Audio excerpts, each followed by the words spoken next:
Нема потреба од паника. Грчките земјоделци можат колку сакаат да го блокираат сообраќајот на граничниот премин Богородица. Нафтена криза во Македонија нема да има. На линго имаме Кузман. Да, студио, и покрај штедливоста на поранешниот премиер, не се очекува новата влада да ги вклучи резервните деривати.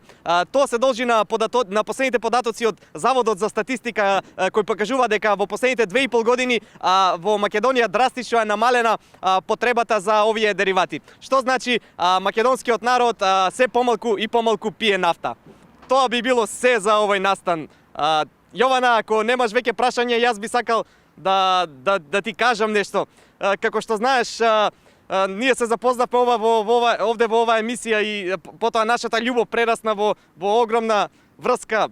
Во таа чест би сакал да те прашам, Јована, дали ти сакаш да се омажиш за мене?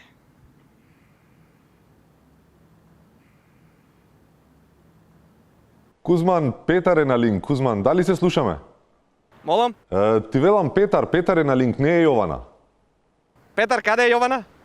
Па Јована, излезе нешто, Кузман, имаше работа. Повели? Можеш да и пренесеш? Што да и пренесам, извини? Дали сакаш да се омажиш за мене? Јас дали сакам да се омажам за тебе, Кузман?